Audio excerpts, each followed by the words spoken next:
La pluie martelait le toit du porche la nuit où mon mari m'a tendu un sac poubelle au lieu d'un parapluie. 20 ans de mariage et Marc se tenait sur le seuil de la maison que j'avais récurée, peinte et dans laquelle j'avais prié, me regardant comme on regarderait une étrangère qui aurait prolongé sa visite de façon indue. Les cendres de sa mère n'étaient même pas encore froides dans la terre. J'avais seulement besoin de toi pour t'occuper de ma mère, a-t-il dit, aussi calme qu'un homme lisant une liste de courses. J'ai attendu qu'il rie, qu'il dise que c'était une mauvaise blague. Il ne l'a pas fait. Il m'a dit de faire mes bagages. Il m'a dit de ne rien attendre. Je veux vous raconter comment j'en suis arrivé là, debout sur mes propres marches avec une valise et sans manteau, parce que cela ne s'est pas produit en une seule nuit. Cela s'est produit sur 3 ans, une petite érosion à la fois, de la même manière qu'une berge de rivière disparaît sans que personne ne s'en aperçoive jusqu'à ce que la maison construite dessus commence à pencher. Je m'appelle Clara Renard. J'ai 45 ans et, jusqu'à il y a 3 ans, j'enseignais en classe de CE2 à l'école primaire Jean Jaurès. J'aimais ce métier avec ce genre d'amour qui ne demande rien en retour. L'odeur des taillures de crayons, les 26 enfants récitant l'alphabet de façon désaccordée, la façon dont le visage d'un enfant timide s'ouvrait comme une fenêtre quand il comprenait enfin les divisions complexes. J'ai tout abandonné l'année où Monique, ma belle-mère, a reçu un diagnostic d'Alzheimer. Marc disait que sa mère avait besoin de quelqu'un en qui elle avait confiance, quelqu'un de patient, quelqu'un qui ne la placerait pas dans un EHPAD comme si elle était un meuble dont personne ne voulait plus. Il disait que ce serait temporaire. Il disait que nous finirions par embaucher de l'aide. Le moment n'est jamais venu. Alors j'ai quitté ma classe, mes élèves, mon carnet de notes encore à moitié rempli des scores d'orthographe de novembre, et je suis devenue une aidante à plein temps. J'ai appris à couper la nourriture de Monique en petits morceaux pour qu'elle ne s'étouffe pas. J'ai appris le rythme exact de ses exercices de kinésithérapie, le volume exact de voix qui ne la faisait pas sursauter, les chansons précises d'Édith Piaf ou de Charles Aznavour qui pouvaient la ramener de là où son esprit s'était égaré. Il y avait des jours où elle me regardait et m'appelait par le nom de sa sœur, une femme décédée depuis 30 ans. Il y avait des jours où elle ne reconnaissait pas le visage de son propre fils quand il franchissait la porte pendant 5 minutes avant de repartir travailler. Mais elle reconnaissait toujours le mien. Toujours. Même dans ses pires heures, quand la maladie avait presque tout emporté, une partie d'elle m'identifiait comme quelqu'un de sûr. Marc, pendant ce temps, grimpait les échelons. Il était directeur commercial pour une entreprise de dispositifs médicaux à Lyon, le genre d'homme qui mesurait sa valeur en chiffres trimestriels et en dîners dans des brasseries de luxe avec des cadres. Il était bon dans son travail, je lui accorde cela. Il était doué pour paraître prospère, pour serrer les bonnes mains, pour porter la bonne montre. Nos voisins pensaient que c'était un saint de garder sa mère hors d'une maison de retraite. Ils n'avaient aucune idée que c'était moi qui n'avais pas dormi une nuit complète depuis 3 ans. Ils n'avaient aucune idée que je n'avais pas vu de film au cinéma, que je n'étais pas allé dîner avec une amie, que je ne m'étais pas acheté un nouveau manteau parce que chaque euro et chaque heure de libre appartenait à une femme qui n'était même pas ma propre mère. Je n'en voulais pas à Monique. Je veux être claire là-dessus. Je l'aimais de cette façon étrange et silencieuse dont on aime quelqu'un qu'on a soigné pendant ses jours les plus sombres. Ce que je ressentais comme du ressentiment, ce que je ne m'autorisais même pas à nommer ainsi pendant longtemps, c'était l'absence de Marc. Pas seulement l'absence physique, bien qu'il y en ait eu beaucoup. Des voyages d'affaires qui s'étiraient plus que nécessaire. Des dîners pour lesquels il oubliait de rentrer. Quelque chose de plus froid, quelque chose que je ne pouvais pas exprimer par des mots. Un mari qui avait cessé de me demander comment j'allais parce qu'il supposait déjà que la réponse n'avait aucune importance. Je restais éveillée à côté de lui les nuits où il était effectivement à la maison et je l'écoutais respirer, me demandant quand exactement nous étions devenus 2 personnes partageant une adresse postale au lieu d'un mariage. Je ne lui ai jamais posé la question directement. Je me disais que ce n'était pas le bon moment, que Monique avait besoin de stabilité, que je ne pouvais pas me permettre de faire exploser notre foyer alors qu'elle était encore en vie et qu'elle avait besoin de nous deux, même si nous deux étions devenus principalement juste moi.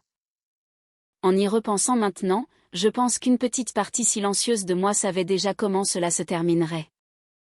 On ne passe pas 3 ans à être l'infirmière non rémunérée et l'épouse non rémunérée de quelqu'un sans qu'une certaine insensibilité ne s'installe, une préparation au moment où le coup près tomberait. Je ne m'attendais simplement pas à ce que le couperet tombe la semaine même où nous avons enterré sa mère. Je ne m'attendais pas à ce qu'il attende que les fleurs sur sa tombe ne soient même pas fanées avant de me dire platement que mon utilité avait une date d'expiration. Mais c'est exactement ce qui s'est passé. Et c'est là que je dois vous ramener au Porsche, à la pluie, au sac poubelle dans sa main au lieu d'un parapluie, et aux mots qui ont mis fin à 20 ans de vie commune en 11 secondes. Je me tenais là sous l'averse, trempée avant même d'atteindre le trottoir, et je n'ai pas pleuré. Je veux que vous compreniez cela. Je n'ai pas crié. Je ne l'ai pas supplié de reconsidérer sa décision.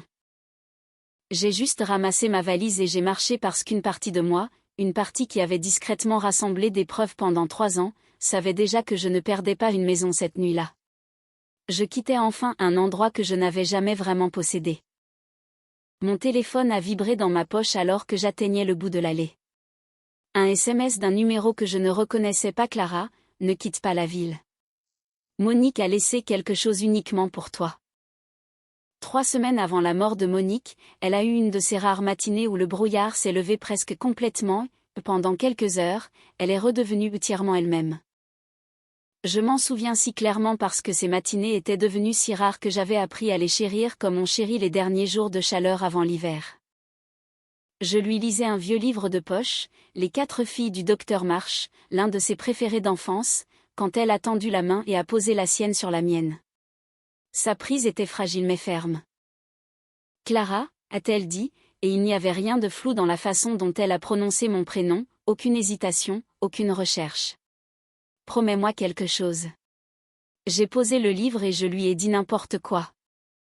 Elle m'a regardé avec des yeux qui semblaient, pendant cette heure-là, tout à fait lucides. Promets-moi que tu ne laisseras jamais Marc décider de ta valeur. J'ai ri doucement pour dédramatiser, comme on le fait avec quelqu'un dont l'esprit divague, et je lui ai dit de ne pas s'inquiéter pour des choses comme ça. Elle a serré ma main plus fort. Je suis sérieuse, a-t-elle dit. Je l'ai observé. C'est mon fils et je l'aime, mais je l'ai vu te traiter comme une employée domestique pendant 3 ans et je ne le dirai pas 2 fois. Alors écoute-moi bien. Ne le laisse pas décider de ce que tu vaux. Puis, aussi vite que la clarté était venue, elle a commencé à glisser, et en moins d'1 heure, elle m'appelait à nouveau par le nom de sa sœur, me demandant si j'avais nourri les poules dans leur ancienne ferme en Normandie, un endroit qui n'existait plus depuis 60 ans. Je n'ai pas compris, pas à ce moment-là, tout le poids qu'il y avait dans cette phrase. Je l'ai classé comme l'un des moments de lucidité de Monique, touchant mais déroutant, le genre de choses que les patients atteints de démence disent et qui semblent profonds parce que nous voulons que cela signifie quelque chose. Je n'avais aucune idée qu'elle avait passé les 2 années précédentes assise face à une avocate nommée Maître Isabelle Fontaine, réécrivant toute l'architecture de son patrimoine dans le secret le plus absolu.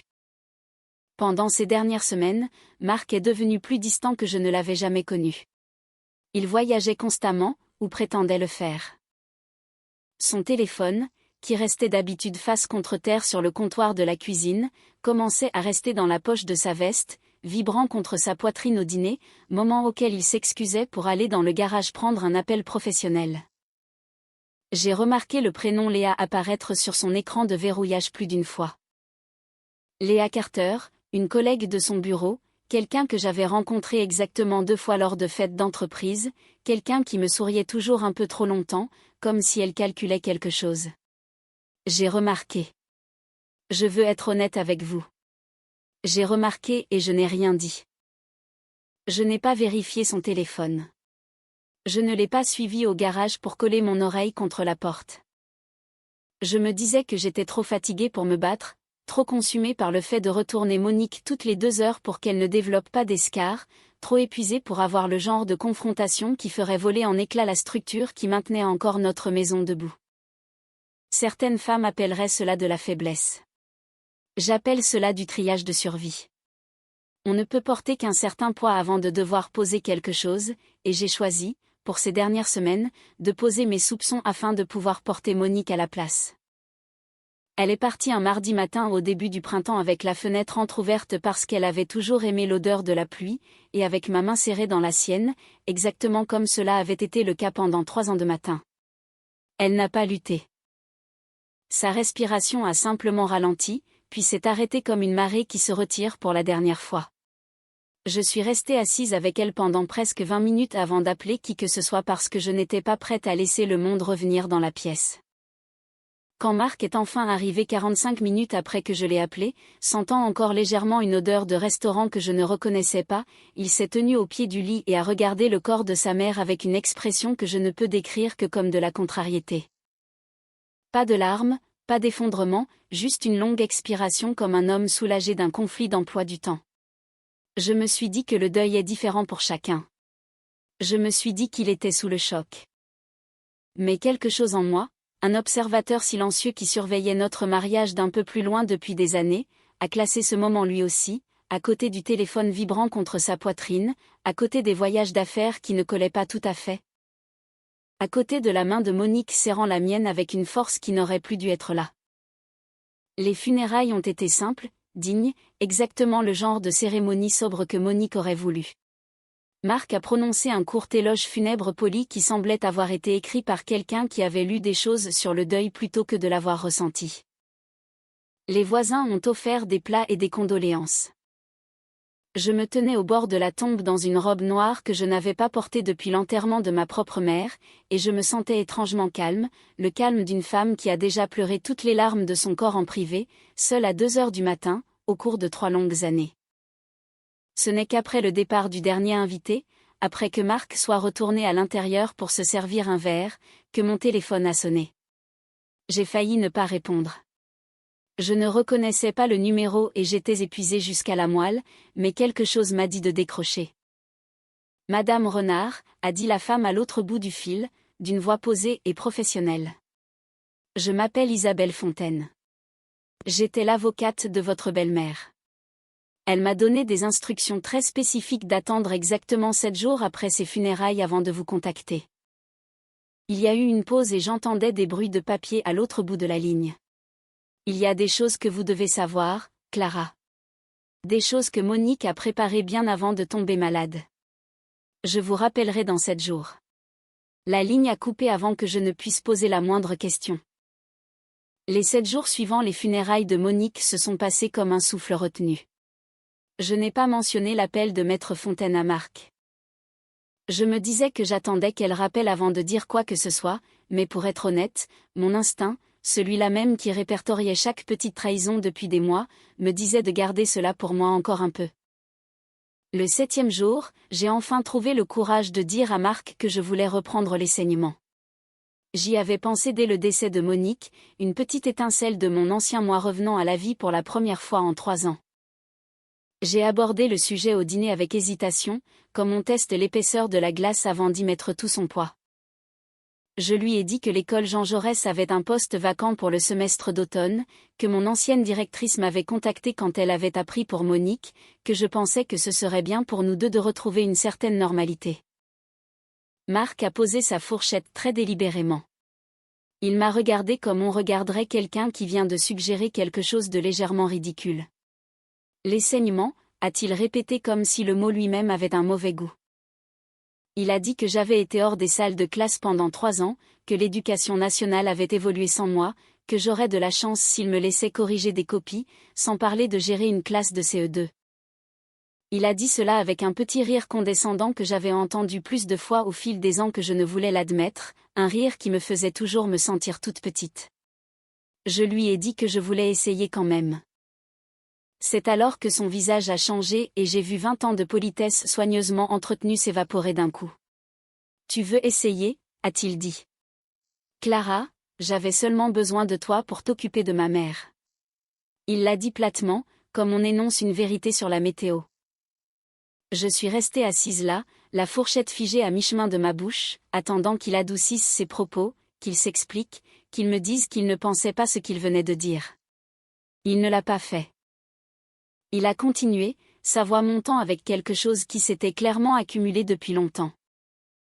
Il m'a dit qu'il avait toléré 3 ans d'un mariage qui n'avait plus de sens pour lui parce que sa mère avait besoin d'une aide à plein temps et qu'il ne pouvait pas s'offrir une professionnelle sans toucher à ses économies. Il m'a dit que c'était la seule raison pour laquelle il n'avait pas déjà demandé le divorce. Maintenant qu'elle est partie, a-t-il dit, toi aussi. Il a mis la main dans sa poche et a sorti le double de la clé de la maison, celle dont je lui avais donné un exemplaire il y a des années au cas où il s'enfermerait dehors, et l'a posée sur la table entre nous comme un point final à une phrase. Puis il s'est levé, a marché jusqu'à la porte d'entrée et l'a ouverte. Dehors, le ciel avait pris la couleur d'une ecchymose et la pluie commençait déjà à piquer les marches du porche. Je me souviens m'être levé très lentement. Je me souviens que mes mains ne tremblaient pas, ce qui m'a surprise car tout le reste en moi avait l'impression d'avoir été frappé par la foudre. Je suis montée à l'étage, j'ai fait une seule valise avec l'essentiel. Je n'ai même pas pris la moitié de ce qui m'appartenait et je suis repassée devant lui sans un mot. Il ne m'a pas aidé. Il ne s'est pas excusé. Il a juste regardé les bras croisés alors que je sortais dans la tempête avec ma vie réduite à un sac et sans parapluie.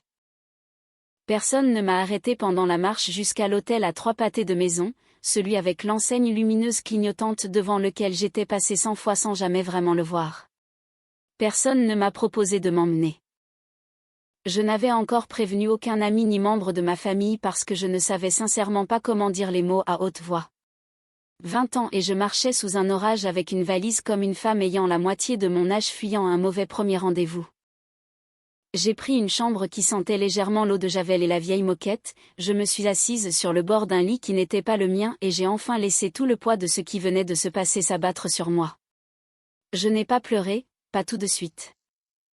Je suis juste restée assise là, trempée jusqu'aux os, fixant une télévision que je n'ai jamais allumée, sentant quelque chose d'étrange s'installer en moi. Pas de la dévastation exactement, mais une sorte de clarté sombre, comme le brouillard qui finit par se dissiper sur un paysage que l'on traversait à l'aveugle. Mon téléphone a sonné une fois cette nuit-là. Le nom de Maître Fontaine a éclairé l'écran. Je l'ai regardé pendant un long moment, le pouce hésitant, puis je l'ai laissé sonner dans le vide. Je n'étais pas prête. Quoi qu'elle ait à me dire, cela pouvait attendre une nuit de plus. J'avais besoin de simplement respirer d'abord. De retour à la maison, Marc s'est servi un verre de cognac et, selon ce que j'ai appris bien plus tard, a appelé Léa avant même d'avoir fini son premier verre. C'est fait, lui a-t-il dit d'une voix décontractée et satisfaite. Je suis enfin libre. Il lui a dit qu'il nous voyait construire quelque chose de réel maintenant. Quelque chose sans le poids d'une vieille femme malade et d'une épouse qui avait cessé de lui être utile. Il lui a dit que la maison était à lui. Que l'avenir était à lui. Et que rien ne se tenait plus sur son chemin. Il n'avait aucune idée, assis là avec son verre et ses certitudes, à quel point il se trompait. À 20h30 ce soir-là, fraîchement douché et se sentant plus léger qu'il ne l'avait été depuis des années, Marc a garé sa voiture dans l'allée de la maison qu'il croyait être entièrement la sienne. Mais alors que ses phares balayaient la façade, il a vu quelque chose qui l'a forcé à relâcher l'accélérateur. 2 SUV noirs étaient déjà garés le long du trottoir, attendant. Pendant un moment, Marc est resté figé derrière le volant. Son esprit passait en revue une liste de possibilités. Un cambriolage. Une urgence chez un voisin. Une sorte d'erreur. Il s'est dit que cela n'avait rien à voir avec lui, que quoi que ce soit, cela se réglerait et qu'il pourrait entrer finir son verre en paix. Il se trompait là-dessus aussi. Il est sorti de la voiture, le gravier crissant sous ses chaussures, la pluie tombant toujours en une bruine constante. Un homme en costume sombre s'est avancé depuis le premier SUV, poli mais ferme, et lui a demandé d'attendre un moment.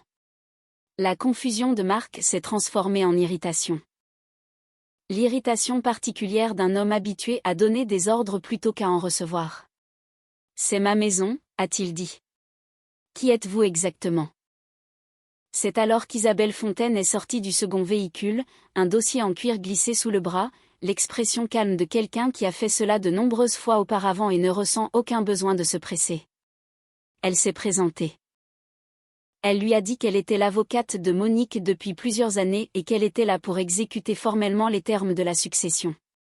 L'irritation de Marc s'est brièvement transformée en malaise, bien qu'il l'ait rapidement masqué par un ricanement. Il lui a dit qu'il connaissait déjà les termes de la succession de sa mère. Il avait vu le testament il y a des années. La maison était à lui, comme cela avait toujours été prévu. Isabelle a ouvert le dossier, sans aucun drame dans la voix, a expliqué que le testament auquel Marc pensait avait été remplacé 2 ans plus tôt par un acte notarié spécifique, que Monique avait établi discrètement, en pleine possession de ses moyens. Bien avant que son diagnostic n'ait progressé au point où sa compétence pourrait être remise en question. Selon les termes de cet acte, la maison n'avait jamais appartenu à Marc du tout. Elle était restée uniquement au nom de Monique jusqu'à sa mort, moment auquel la propriété serait transférée dans son intégralité à la personne ayant servi d'aidante principale à plein temps jusqu'à la fin de sa vie. Marc a ri, un petit rire incrédule. Il a dit que c'était absurde, qu'aucun tribunal ne confirmerait une chose pareille, que sa mère n'aurait jamais fait cela à son propre fils. Isabelle, impassible, a tourné une page de son dossier et a lu la clause correspondante à haute voix d'une voix égale et précise. Le langage était sans ambiguïté. L'aidante était nommée spécifiquement, Clara Anne Renard. Je voudrais vous dire que j'ai ressenti un élan de triomphe en apprenant cela plus tard.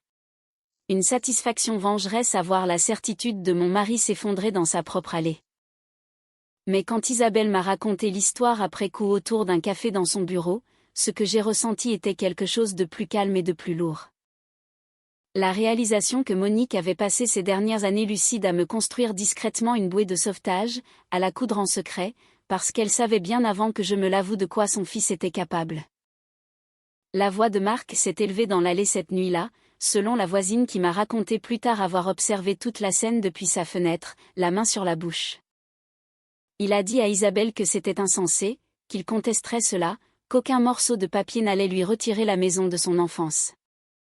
Isabelle, toujours parfaitement sereine, l'a informé que contester un acte notarié correctement exécuté, préparé par un conseil juridique indépendant avec des évaluations médicales documentées confirmant la compétence de Monique au moment de la signature, serait une bataille extrêmement ardue et coûteuse.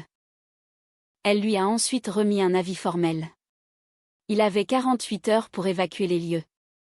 Je suis arrivée à la maison le lendemain matin à la demande d'Isabelle, portant toujours mes vêtements de la veille parce que je n'avais pas prévu plus d'une nuitée. Marc se tenait dans le couloir d'entrée quand je suis entrée, entouré de cartons à moitié remplis. Son visage était un mélange de fureur et de quelque chose de brut en dessous, quelque chose qui ressemblait presque à de la peur. Il s'est tourné vers moi dès qu'il m'a vu. « Tu as planifié ça ?» a-t-il dit, sa voix craquant sous l'effort de la contrôler. « Toi et ma mère dans mon dos pendant des années. Tu savais depuis tout ce temps. » Je me suis tenue sur le seuil de la maison que j'avais récurée, peinte et dans laquelle j'avais souffert, et pour la première fois depuis plus longtemps que je ne pouvais m'en souvenir, je n'ai pas ressenti l'envie de me rabaisser, de m'excuser, d'arrondir les angles. Comme j'avais arrondi chaque angle dur de notre mariage pendant 2 décennies. Je l'ai regardé fixement. La pluie tombait encore sur le parquet que Monique m'avait toujours demandé de laver le dimanche. « Non », ai-je dit. « C'est ta mère qui a tout prévu. » Il n'a rien eu à répondre à cela. Il est resté planté là parmi ses cartons dans une maison qui avait déjà cessé d'être la sienne, fixant une femme à qui il avait dit de partir sans rien, pour découvrir quelle était la seule chose que sa mère s'était assurée qu'il ne puisse pas lui enlever. Se réinstaller dans la maison n'a pas été comme je l'imaginais. Je pensais qu'il y aurait un sentiment de triomphe à récupérer ce qui était à moi, mais au lieu de cela, pendant les premières semaines, chaque pièce semblait hantée par une version de ma vie que j'essayais de laisser derrière moi. La cuisine sentait encore légèrement la tisane à la camomille de Monique. Le couloir portait encore les petites marques de son déambulateur sur le parquet après 3 ans de tour de piste lent et prudent pour s'exercer. Je passais devant son ancienne chambre et je m'attendais encore, pendant une seconde désorientante, à l'entendre appeler mon nom. Je me suis donné 2 semaines pour digérer tout cela avant de m'autoriser à penser à autre chose. Puis j'ai appelé l'école Jean Jaurès. Mon ancienne directrice, une femme chaleureuse et pragmatique nommée Diane, qui avait envoyé des fleurs aux funérailles de Monique, n'a pas hésité. Elle a dit que le poste de CE2 était toujours ouvert, que la moitié du personnel avait demandé de mes nouvelles au fil des ans, qu'elle serait ravie de me retrouver dès que je serais prête. J'ai pleuré au téléphone avec elle, le bon genre de pleurs, celui qui vient d'une porte qui s'ouvre au lieu d'une qui se ferme. 3 semaines plus tard, je me tenais à nouveau devant une classe d'enfants de 8 ans, de la poussière de craie sur ma manche, et j'ai senti quelque chose dans ma poitrine se desserrer pour la première fois depuis des années. C'est par l'école que j'ai rencontré Julien Brox. Sa fille Chloé était dans ma classe, une petite fille brillante et calme qui me rappelait le genre d'élève pour qui j'écrivais autrefois des blagues sur de futurs architectes dans les bulletins scolaires. Il s'est avéré que son père l'était réellement. Julien était veuf, sa femme étant décédée d'un cancer 3 ans plus tôt. Et il y avait quelque chose dans sa façon de se tenir que j'ai reconnu instantanément, une fatigue particulière qui vient du fait de porter un foyer seul. Il venait aux réunions parents-professeurs avec des questions sincères, pas des questions de façade. Il se souvenait des noms des autres enfants du groupe de lecture de Chloé. Il me remerciait sincèrement pour les petites choses, pour être resté tard pour aider Chloé en orthographe, pour avoir remarqué quand elle semblait triste après une semaine difficile. Notre amitié a commencé lentement, comme les choses réelles ont tendance à le faire. Il est passé un samedi pour réparer une section de clôture qui s'était détachée lors d'une tempête, quelque chose qu'il avait proposé de faire après m'avoir entendu en parler à la sortie de l'école. Il n'en a pas fait un grand geste. Il est juste venu avec une boîte à outils, a réparé la clôture et est reparti avant même que je ne puisse vraiment le remercier. Quelques semaines plus tard, il a remplacé une ampoule de Porsche qui était grillée depuis bien avant la mort de Monique. Quand j'ai attrapé un mauvais rhume au début de l'hiver, il a laissé un pot de soupe sur mon paillasson avec un mot qui disait simplement « Soigne-toi bien, pas besoin de répondre ». Je me souviens m'être tenue dans ma cuisine avec ce mot à la main, ressentant quelque chose que je n'avais pas ressenti depuis des années. Pas de la romance, pas encore, juste le soulagement étrange et calme d'être prise en charge par quelqu'un qui n'attendait rien en retour. Marc, entre-temps, s'était installé dans un petit appartement à l'autre bout de la ville, le genre d'endroit avec des murs beiges et une vue sur un parking. J'en ai entendu parler par des connaissances communes qui ne pouvaient s'empêcher de me donner des détails. Il avait essayé au début de maintenir la même image qu'il avait toujours cultivée, celle d'un homme accompli, serein, tournant la page sans problème. Mais Léa, s'est-il avéré, n'avait jamais été particulièrement intéressée par Marc lui-même. Elle était intéressée par la version de lui qui venait avec une maison payée et un salaire de cadre. Dès que le bruit a couru qu'il avait perdu la maison, que la succession de sa mère l'avait totalement ignoré, l'intérêt de Léa s'est évaporé avec une rapidité déconcertante. Elle a cessé de répondre à ses SMS. Elle a commencé à arriver en retard aux réunions où il était présent et à partir plus tôt. En l'espace de 2 mois, elle avait été mutée dans une autre branche de l'entreprise. Et Marc s'est retrouvé seul dans son appartement beige avec rien d'autre que sa version de la liberté qu'il avait été si impatient de célébrer cette nuit de pluie avec son cognac. J'ai entendu par le même réseau qu'il avait commencé à boire davantage. Qu'il était devenu plus effacé au travail, loin du vendeur vif et confiant que ses collègues décrivaient. J'ai ressenti quelque chose en apprenant cela, mais ce n'était pas de la satisfaction, pas exactement. C'était plutôt la tristesse particulière que l'on ressent en voyant quelqu'un se confronter enfin, seul et trop tard, à une vérité qu'il avait passé des années à éviter.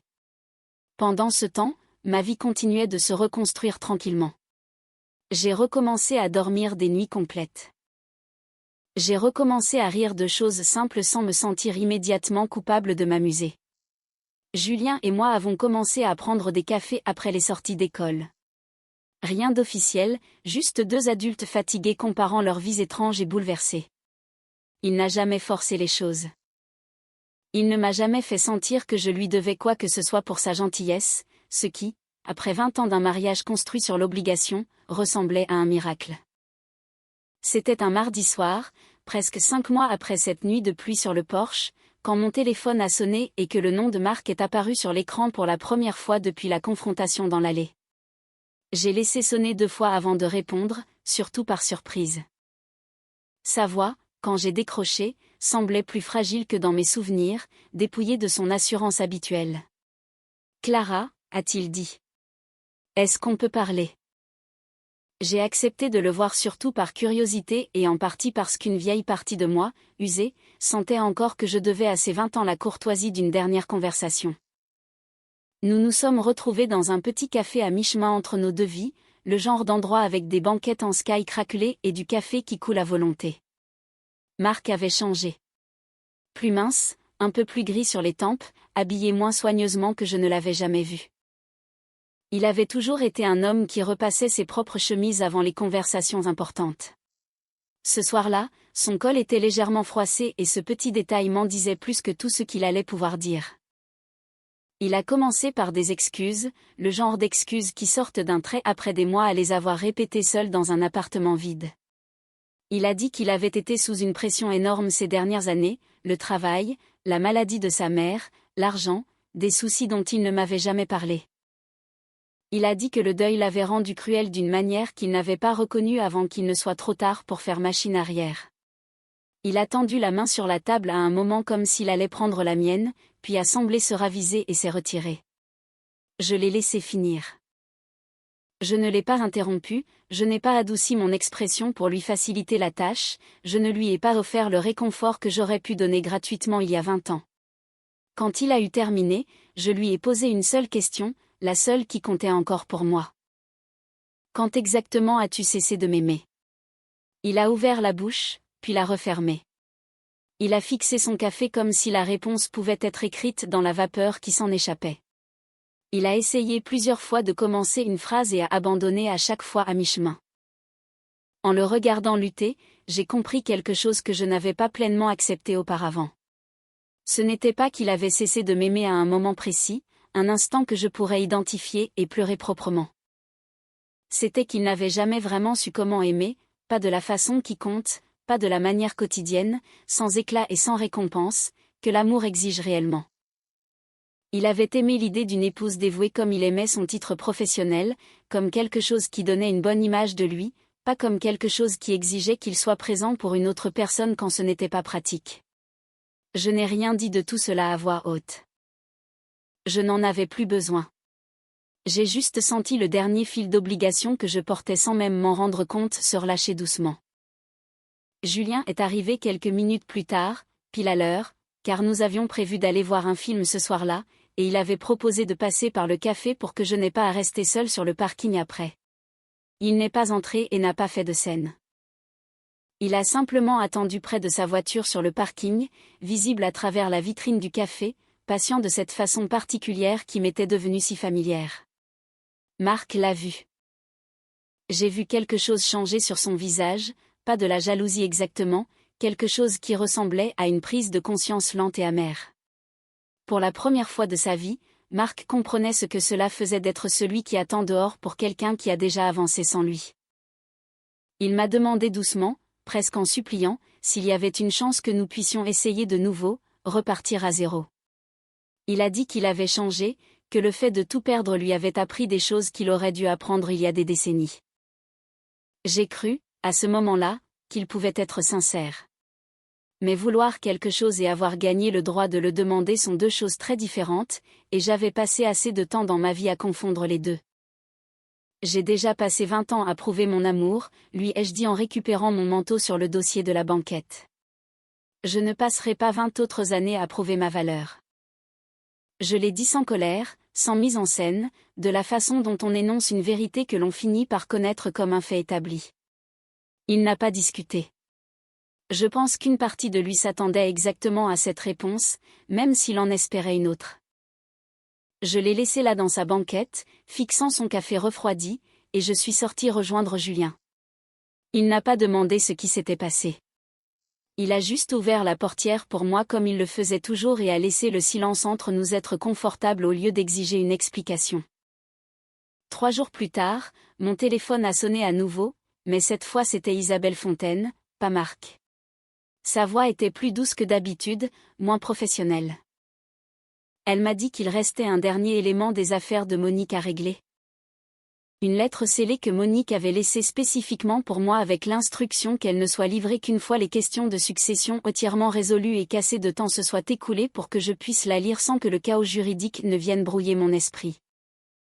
Elle voulait que vous la lisiez quand vous seriez prête, a dit Isabelle.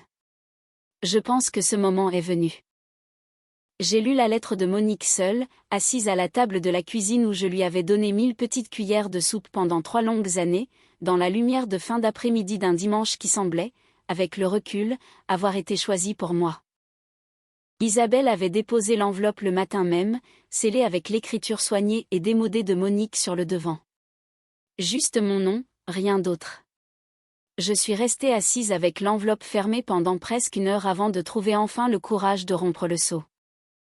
Son écriture à l'intérieur était plus tremblante que celle sur l'enveloppe, preuve d'une main qui luttait contre la maladie pendant qu'elle écrivait.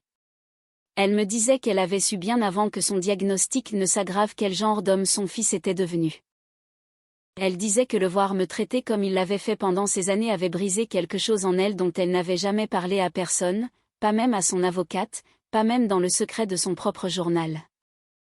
Elle écrivait qu'elle avait commencé à planifier cet acte notarié presque 2 ans avant de mourir, dans l'une de ses dernières périodes de pleine clarté. Spécifiquement parce qu'elle savait que Marc finirait par me montrer exactement qui il était une fois qu'il n'aurait plus besoin de moi pour quoi que ce soit. Elle disait qu'elle ne pouvait pas empêcher cela d'arriver, mais qu'elle pouvait s'assurer que quand cela arriverait, je ne me retrouverais pas sans rien. Près du bas de la page, son écriture devenait plus petite, plus appliquée, comme si elle avait voulu choisir ses mots avec une précision absolue. Tu as cessé d'être ma belle-fille le jour où tu es devenue ma fille. J'ai lu cette ligne 4 fois avant qu'elle ne pénètre vraiment mon cœur, et quand ce fut le cas, j'ai posé la lettre et j'ai pleuré d'une manière que je ne m'étais pas autorisée depuis des années. Pas les larmes serrées et contrôlées que j'avais rationnées pendant la maladie de Monique. Pas l'immobilité engourdie et incrédule de la nuit où Marc m'avait mise à la porte. C'était différent. C'était la libération particulière d'être enfin vue complètement et sans condition par quelqu'un qui avait tout observé et compris exactement ce que cela m'avait coûté. Les mois qui ont suivi se sont installés dans quelque chose qui m'avait manqué pendant la majeure partie de ma vie d'adulte, une paix ordinaire et sans histoire. J'ai continué à enseigner.